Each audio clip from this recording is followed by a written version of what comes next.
আসসালামু আলাইকুম ওয়া রাহমাতুল্লাহি ওয়া বারাকাতুহু। আলহামদুলিল্লাহি ওয়াহদাহু ওয়াসসালাতু ওয়াসসালামু আলা মান লা নাবিয়্যা বা'দাহু। প্রশংসা আল্লাহ সুবহানাহু তাআলার জন্য, শান্তি অবতীর্ণ হোক মুহাম্মদ সাল্লাল্লাহু আলাইহি ওয়াসাল্লামের প্রতি।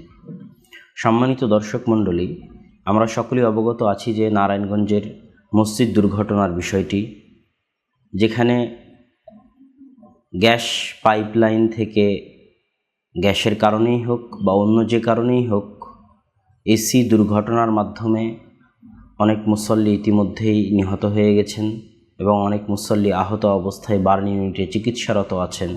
আল্লাহ সুবহানাহু ওয়া তাআলা তাদেরকে দ্রুত আরোগ্য দান করুক, আমিন। তো এই বিষয় নিয়ে জনমনে বিভিন্ন প্রশ্ন দেখা যাচ্ছে।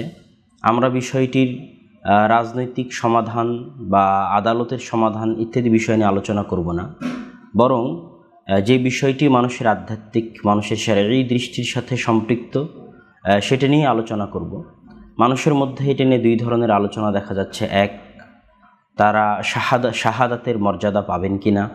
দুই, শাহাদতের মর্যাদা পেলে সেটা কি ওই শহীদের মতো হবে যারা যুদ্ধের মাঠে যুদ্ধরত অবস্থায় যুদ্ধ করে যারা মারা যান তাদের মতো। তিন, তারা মসজিদে ছিল, মসজিদ আল্লাহর ঘর, আল্লাহর ঘরে সালাতরত অবস্থায় বা সালাতের পরে এসি দুর্ঘটনার মাধ্যমে তাহলে তারা মারা গেল, তাহলে আল্লাহ সুবহানাহু ওয়া তাআলা তাদেরকে কেন হেফাজত করলেন না। এটা দেখা যাচ্ছে অনেক, বিশেষ করে অনেক হিন্দু ভাই তারা এই বিষয়টা নিয়ে অনেক টিটকারি, অনেক ঠাট্টা, অনেক উপহাস করতেছেন। তো আমাদের এই সংক্ষিপ্ত আলোচনার মধ্যে তিনটি বিষয় থাকবে। তো প্রথমে আমরা আলোচনায় আসি শহীদ। ইসলামে যাদের বিভিন্ন ফজিলত এবং মর্যাদা বর্ণিত হয়েছে, তার মধ্যে অন্যতম একটি মর্যাদা এবং ফজিলত হচ্ছে শহীদের মর্যাদা। শহীদের মর্যাদা সম্পর্কে রাসূল সাল্লাল্লাহু আলাইহি ওয়াসাল্লাম এবং আল্লাহ সুবহানাহু ওয়া তাআলা তার পবিত্র কোরআনে এবং রাসূল সাল্লাল্লাহু আলাইহি ওয়াসাল্লাম তার হাদিসে যে বিষয়গুলো বলেছেন, তার সংক্ষিপ্ত যদি আমরা দাঁড় করাই, তাহলে শহীদের জন্য মর্যাদা হিসেবে কয়েকটি বিষয় আসে এবং মূলত এই মর্যাদাগুলো ওই শহীদের জন্য যারা যুদ্ধের মাঠে যুদ্ধরত অবস্থায় যুদ্ধ করে মারা যায়, তাদের জন্য মূলত এই বিষয়গুলো। তার মধ্যে এক নম্বরে থাকতেছে যে শহীদের মৃত্যুর কোনো কষ্ট নেই। রাসূল সাল্লাল্লাহু আলাইহি ওয়াসাল্লাম বলেছেন, মাইজিদুশ শাহিদ মিন মাসিল কাতলি। শহীদকে যখন হত্যা করা হয় যুদ্ধের মাঠে, তখন সে হত্যার অতটুকুও কষ্ট অনুভব করে না যতটুকু মানুষের গায়ে আঙ্গুল দিয়ে খোঁচা দিলে বা খুচরালে যতটুকু কষ্ট হয় ততটুকুও সে কষ্ট অনুভব করে না। দুই, শহীদের গায়ের রক্তের একটা ফোঁটা মাটিতে পড়ার পূর্বেই আল্লাহ সুবহানাহু ওয়া তাআলা তার সকল গুনাহ মাফ করে দেন। বিভিন্ন হাদিস দ্বারা প্রমাণিত হয়, শুধু দাইন, ঋণ তথা মানুষের হক সম্পর্কিত, বান্দার হক সম্পর্কিত যে বিষয়টা থাকে সেটা ঋণ হতে পারে, এটা আল্লাহ সুবহানাহু ওয়া তাআলা মাফ করেন না। তবে কিয়ামতের মাঠে আল্লাহ সুবহানাহু ওয়া তাআলা শহীদের পক্ষ থেকে তার ঋণ পরিশোধ করে দেন। আল্লাহু আকবার। তো বান্দার হক মাফ না করলেও শহীদের যে বান্দার হকটা বাকি থাকে সেটা আল্লাহ সুবহানাহু ওয়া তাআলা নিজের পক্ষ থেকে কিয়ামতের মাঠে পরিশোধ করে দিবেন। তো শহীদের রক্তের ফোঁটা মাটিতে পড়ার আগেই তার জীবনের সকল গুনাহ আল্লাহ সুবহানাহু ওয়া তাআলা ক্ষমা করে দেন। তিন, শহীদেরা মৃত নয়। আল্লাহ সুবহানাহু ওয়া তাআলা পবিত্র কোরআনে বহু জায়গায়, ওয়ালা তাহসাবান্নাল্লাযীনা, তোমরা মনে করিও না যে আল্লাযীনা কুতিলু, যারা আল্লাহর রাস্তায় মারা গেছে, ফি সাবিলিল্লাহ, আল্লাহর রাস্তায় মারা গেছে, তারা মৃত। বহু জায়গায় আল্লাহ সুবহানাহু ওয়া তাআলা তাদেরকে মৃত বলতে নিষেধ করেছেন এবং তিনি স্পষ্ট ভাষায় বলেছেন যে তারা জান্নাতের পাখি হয়ে জান্নাতে উড়ে বেড়ায়। তো এগুলো সবই শহীদের মর্যাদা সংশ্লিষ্ট। 4 নম্বরে থাকে আযাবুল কবর। শহীদকে আল্লাহ সুবহানাহু ওয়া তাআলা কবরের ফিতনা থেকে মুক্ত করে দেন, তথা কবরে তাদেরকে জিজ্ঞাসিত করা, কবরে তাদেরকে আযাব বা শাস্তি দেওয়া ইত্যাদি থেকে তারা মুক্ত থাকে। 5 নম্বরে তারা থাকে আল আমন মিন আল ফাজইল আকবর। কিয়ামতের ভয়াবহ মাঠের যে চরম ভীতি, চরম ভয়াবহ অবস্থার যে ভীতি সারা পৃথিবীর সকল মানুষের উপর বিরাজ করবে, যখন সিংহায় ফুৎকার দেওয়া হবে, মানুষ ভীতিকর অবস্থায় কবর থেকে উঠবে, উলঙ্গ অবস্থায় দৌড়াতে থাকবে, হতবিহ্বল অবস্থায়, এই ভীতি থেকে শহীদকে আল্লাহ সুবহানাহু ওয়া তাআলা মুক্তি দিয়ে দিবেন। তারপরে তাদের আরেকটি মর্যাদা এবং বৈশিষ্ট্য হচ্ছে শাফাআহ। কিয়ামতের মাঠে যেমন নবীরা শাফাত করতে পারবে, কিয়ামতের মাঠে যেমন ফেরেশতারা শাফাত করতে পারবে যে আল্লাহ অমুক অমুককে আপনি জাহান্নাম থেকে মুক্ত করে দেন, ঠিক আল্লাহ সুবহানাহু ওয়া তাআলা শহীদদেরকেও শাফাত করার সুযোগ দিবেন। শহীদদের আরেকটা মর্যাদা হচ্ছে অন্য জান্নাতীদের থেকে তাদের পার্থক্যটা হবে যে অন্য জান্নাতীরা জান্নাত পেয়েই সন্তুষ্ট থাকবে, কিন্তু শহীদরা এত আশ্চর্যজনক ব্যবহার করবে যে তারা জান্নাত পেয়েও তারা সন্তুষ্ট হবে না, তারা পুনরায় দুনিয়াতে আসতে চাইবে এবং আবারও শহীদ হতে চাইবে, তথা জান্নাতের আনন্দের চাইতে তাদের কাছে শহীদ হওয়ার আনন্দটা হবে বেশি। এই জন্য তারা আল্লাহ সুবহানাহু ওয়া তাআলার নিকট পুনরায় পৃথিবীতে আসতে চাইবে এবং পুনরায় শহীদ হয়ে মৃত্যুবরণ করতে চাইবে। আবারও যদি মৃত্যুবরণ করে তো আবারও জীবিত হয়ে আবারও শহীদ হতে চাইবে, আবারও মৃত্যুবরণ করলে আবারও জীবিত হয়ে শহীদ হতে চাইবে। তো শহীদ হওয়ার আনন্দটা তাদের কাছে জান্নাতের আনন্দের চাইতেও বেশি। তো এইরকম আরেকটা বিষয় থেকে গেছে তাদের মর্যাদার, সেটা হচ্ছে পৃথিবীর যে মানুষই মারা যায় তাদের আমল বন্ধ হয়ে যায় তিনটা আমল ছাড়া, সাদকায়ে জারিয়া ছাড়া, নেক সন্তান ছাড়া, এবং মানুষকে যে উপকারী জ্ঞান সে দিয়ে গেছে সে উপকারী জ্ঞান ছাড়া। কিন্তু শহীদের আমল বাড়তেই থাকে, শহীদের আমল কোনো সময় বন্ধ হয় না, তার মৃত্যুর পরেও তার আমল আল্লাহ সুবহানাহু ওয়া তাআলা বাড়াতে থাকেন। এটাও শহীদের একটা অন্যতম মর্যাদা। তো শহীদের যে মর্যাদাগুলো আমরা এখানে দেখলাম এগুলো সবই ওই শহীদের ক্ষেত্রে যে শহীদ আর শাহিদ ফি দুনিয়া ওয়াল আখিরাহ, দুনিয়াতেও শহীদ পরকালেও শহীদ।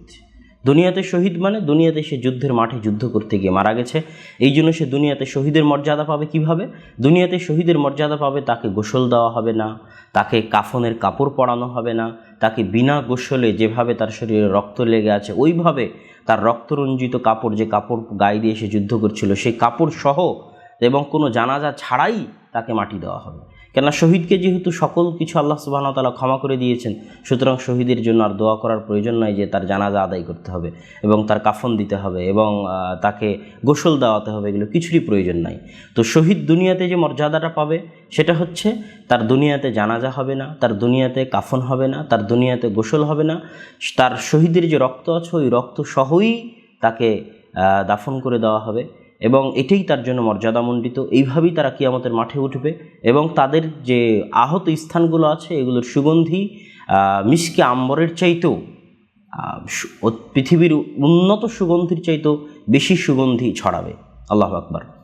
তো এবার আমরা আসি যে যারা শহীদ শুধু আখেরাতে, দুনিয়াতে নয়, তারা কারা? তারাই হচ্ছে আমরা যাদের আলোচনা করতেছি যে আগুনে পুড়ে মারা গেলে শহীদ হয় কিনা।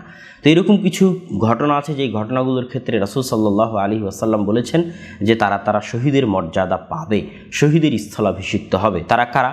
রাসূল সাল্লাল্লাহু আলাইহি ওয়াসাল্লাম বলেছেন আল মাতউন শাহীদুন, তথা তাউন মহামারী, যেটা ঘাড়ে এক প্রকার ঘা বিস্ফোরা ওঠার মাধ্যমে মানুষ মারা যায়, এই বিশেষ মহামারীতে যারা মারা যাবে তারা শহীদের মর্যাদা পাবে। আল মাবতুন, যারা পেটের পীড়ায়, পেটের কষ্টে, পেটের যাতনায় যারা মারা যাবে, পেটের অসুখে যারা মারা যাবে তারা শহীদের মর্যাদা পাবে। আল গারিক বা আল গারিক, যারা পানিতে ডুবে মারা যাবে তারা শহীদের মর্যাদা পাবে। যারা দেওয়াল ধসের মাধ্যমে বা কোনো কিছুর নিচে চাপা পড়ে, যে কোনো ভারী কিছু ছাদের নিচে চাপা পড়ে, দেওয়ালের নিচে চাপা পড়ে, মাটির নিচে চাপা পড়ে যারা মারা যাবে তারা শহীদের মর্যাদা পাবে। এবং যারা আগুনে পুড়ে মারা যাবে তারা শহীদের মর্যাদা পাবে। এবং আরও একটি বিশেষ রোগের কথা বলা হয়েছে যে দাতুল জাম্ব, এই রোগে আক্রান্ত হয়ে যারা মারা যাবে তারাও শহীদের মর্যাদা পাবে। আর এই রোগের বিষয়ে বিভিন্ন ব্যাখ্যাকারগণ লিখেছেন যে এই রোগের মূল একটা উপসর্গ থাকে শ্বাসকষ্ট, তথা শ্বাসকষ্টেও যারা মারা যাবে তারাও শহীদের মর্যাদা পাবে। তাহলে এখানে এনারা কোথায় শহীদের মর্যাদা পাবে? আখেরাতে, দুনিয়াতে নয়। তথা দুনিয়াতে তাদের কাফনও হবে, দুনিয়াতে তাদের গোসলও হবে, দুনিয়াতে তাদের জানাজাও হবে। এই শহীদের মর্যাদা যারা পাবে, তথা যারা পানিতে ডুবে মারা গেল, আগুনে পুড়ে মারা গেল, যারা দেওয়াল ধসে মারা গেল, পাহাড় ধসে কোনো কিছু নিচে চাপা পড়ে মারা গেল, যারা তাউনে মারা গেল, পেটের পীড়ায় মারা গেল, তাদের মধ্যে এবং যারা আল্লাহর রাস্তায় যুদ্ধ করতে গিয়ে শহীদ হয়ে মারা গেল, তাদের মধ্যে মূল পার্থক্যটা কোথায়? তাদের মধ্যে মূল পার্থক্য হচ্ছে যারা আল্লাহর রাস্তায় যুদ্ধ করতে গিয়ে শহীদ হয়ে মারা গেল তারা ইচ্ছাকৃতভাবে মরতে গেছে এবং এই মরতে যাওয়াটাই তাদের জন্য আনন্দের এবং তারা এভাবে বারবার মরতেও চাইবে। আর যে পানিতে ডুবে মারা গেল সে আসলে ইচ্ছাকৃতভাবে মরতে চায়নি, সে বাঁচতে চেয়েছে কিন্তু বাঁচতে পারেনি, এই জন্য মারা গেছে। যে আগুনে পুড়ে মারা গেছে সে আসলে বাঁচতে চেয়েছে কিন্তু বাঁচতে পারেনি, এই জন্য মারা গেছে। তো এই জায়গাতেই তাদের মূলত মর্যাদার পার্থক্যটা দাঁড়াবে। তো একজন প্রিন্সিপাল এবং একজন ভারপ্রাপ্ত প্রিন্সিপাল, স্থলাভিষিক্ত প্রিন্সিপালের মধ্যে যেমন পার্থক্য থাকে, ঠিক যে সরাসরি আল্লাহ রাস্তায় যুদ্ধ করে মারা গেছে তার মর্যাদা, এবং যাদেরকে শহীদের মর্যাদা দেওয়া হবে বলে আল্লাহ সুবহানাহু ওয়া তাআলা ঘোষণা করেছেন তাদের মর্যাদা সমান হবে না। তো কি কি ক্ষেত্রে সমান হবে না এটা আলেম ওলামাগণ স্পষ্ট করেননি।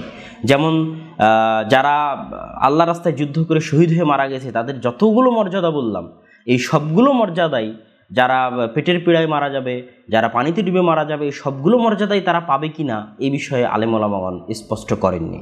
বরং তারা যেটা বলতে চেয়েছেন যে হয়তো যারা এই ধরনের শহীদ তারা হয়তো পরকালের আযাব থেকে বা কবরের আযাব থেকে মুক্তি পেয়ে যাবে, কিন্তু আর বাকি যে মর্যাদাগুলো অন্যান্য শহীদদের জন্য আছে, যে তাদের রক্ত মাটিতে পড়ার আগেই তাদের সকল গুনাহ আল্লাহ ক্ষমা করে দিলেন, তারপরে তাদের মৃত্যুর কোনো কষ্ট হলো না, তারপরে তাদেরকে আল্লাহ সুবহানাহু ওয়া তাআলা শাফাআত করার সুযোগ দিবেন, তারপরে আমরা যতগুলো আর কি বাস্তব যারা আল্লাহ রাস্তায় যুদ্ধ করতে গিয়ে মারা গিয়ে যারা শহীদ হয় তাদের যতগুলো তাদের আমল বাড়তে থাকবে, তাদের আমল শেষ হবে না, তাদের যতগুলো ফজিলতের কথা পবিত্র কোরআন এবং হাদিসে এসেছে, তারা মৃত নয়, তারা জীবিত, সবগুলোই এই সমস্ত শহীদ যারা আল্লাহ রাস্তায় যুদ্ধ করে মারা যাননি কিন্তু এত কষ্ট যাতনা নিয়ে তারা মৃত্যুবরণ করেছেন, যে কষ্ট যাতনার কারণে আল্লাহ সুবহানাহু ওয়া তাআলা তাদেরকে শহীদের মর্যাদা দিচ্ছেন তথা পানিতে ডুবে যাওয়া, আগুনে পড়া, তারা এই সকল মর্যাদাগুলো পাবেন কিনা এটা স্পষ্ট নয়।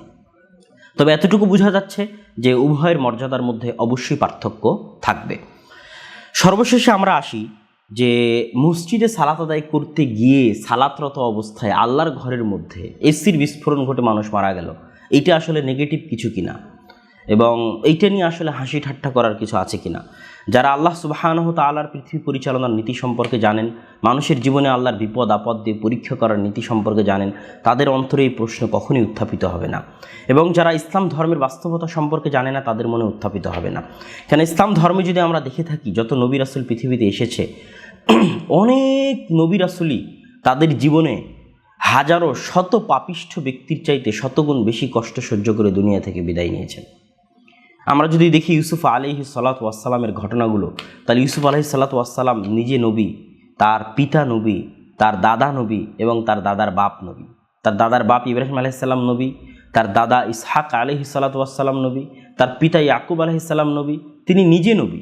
তাহলে এতগুলো নবীর বংশধর হওয়ার পরেও এবং নিজে নবী হওয়ার পরেও তিনি মানুষের বাড়িতে কৃতদাস হয়ে কাজ করেছেন। তিনি কুয়ার অন্ধকার কুয়াতে নিক্ষিপ্ত হয়েছেন, বাজারে বিক্রি হয়েছেন গোলাম হিসেবে, মানুষের বাড়িতে কৃতদাস হিসেবে কাজ করেছেন, জেলখানায় মিথ্যা অপবাদ মাথায় নিয়ে 7 বছর জেল খেটেছেন। অথচ এই সবগুলো অবস্থাতেই তিনি নিজে নবী, তার বাপ নবী জীবিত আছেন, তার দাদা নবী, তার দাদার পিতা ইব্রাহিম আলাইহিস সালাতু ওয়াস সালাম নবী। তাহলে কি তাকে আল্লাহ এই জিনিসগুলো শাস্তি হিসেবে দিচ্ছিলেন? না, কখনই নয়। এটা আল্লাহ সুবহানাহু ওয়া তাআলা তাকে পরীক্ষা হিসেবে দিচ্ছিলেন। আইয়ুব আলাইহিস সালাতু ওয়াস সালামের ঘটনা আমরা সকলেই জানি যে আল্লাহ সুবহানাহু ওয়া তাআলা তাকে কঠিন রোগে আক্রান্ত করেছিলেন, কিন্তু তিনি ধৈর্য ধারণ করেছিলেন। তাই এটিকে আল্লাহ সুবহানাহু ওয়া তাআলা তাকে শাস্তি হিসেবে দিচ্ছিলেন না, এগুলো পরীক্ষা হিসেবে দিচ্ছিলেন। তো মুমিনদের জীবনকে যদি আমরা বিশ্লেষণ করি, আমাদের নবী মুহাম্মদ সাল্লাল্লাহু আলাইহি ওয়াসাল্লাম তার জন্মের পূর্বে তিনি তার পিতাকে হারিয়েছেন, অল্প বয়সে মাকে হারিয়েছেন, তারপরে দাদাকে হারিয়েছেন, নিজের স্ত্রীকে হারিয়েছেন, নিজের মাথার ছায়া চাচাকে হারিয়েছেন, নিজের মেয়েদেরকে তিনি নিজে কবরে মাটি দিয়েছেন, নিজের ছেলেকে তিনি কবরে মাটি দিয়েছেন। এতগুলো আত্মীয় স্বজন হারানো ব্যক্তি পৃথিবীতে খুঁজে পাওয়া খুব মুশকিল আছে, খুবই কঠিন, রেয়ার, আপনি পাবেনই না। যে যার পিতা তার জন্মের পূর্বে মারা গেছে, যার মা 6 মাস বয়সে মারা গেছে, যার দাদা 7-8 বছর বয়সে মারা গেছে, যে স্ত্রী এবং যে চাচা তাকে সহযোগিতা করতো সেই স্ত্রী চাচা একই বছরে মারা গেছে, আদরের কলিজার টুকরা মেয়েদেরকে তিনি নিজে হাতে মাটি কবরে দিয়েছেন, সন্তানকে তিনি নিজে হাতে মাটিতে কবরে দিয়েছেন। এরকম একজন ব্যক্তি, তাকে আল্লাহ সুবহানাহু ওয়া তাআলা কত কষ্ট, কত দুঃখ, পৃথিবীর সর্বশ্রেষ্ঠ ব্যক্তি, তাকে আল্লাহ সুবহানাহু ওয়া তাআলা কত দুঃখ কষ্ট দিয়ে পরীক্ষা করেছেন। সুতরাং মুমিনদের ক্ষেত্রে এটাই ভাবতে হবে যে আল্লাহ সুবহানাহু ওয়া তাআলা তাদেরকে পরীক্ষা করবেন।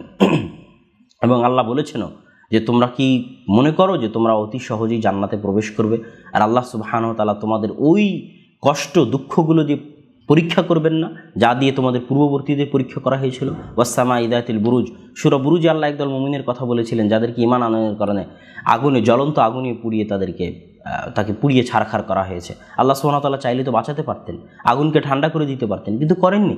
এটাই আল্লাহ সুবহানাহু ওয়া তাআলার পৃথিবী পরিচালনার নীতি। তিনি দেখতে চান যে মানুষ কত ধৈর্য ধারণ করে। এই জন্য মুমিনের পরীক্ষা দুই জায়গায়।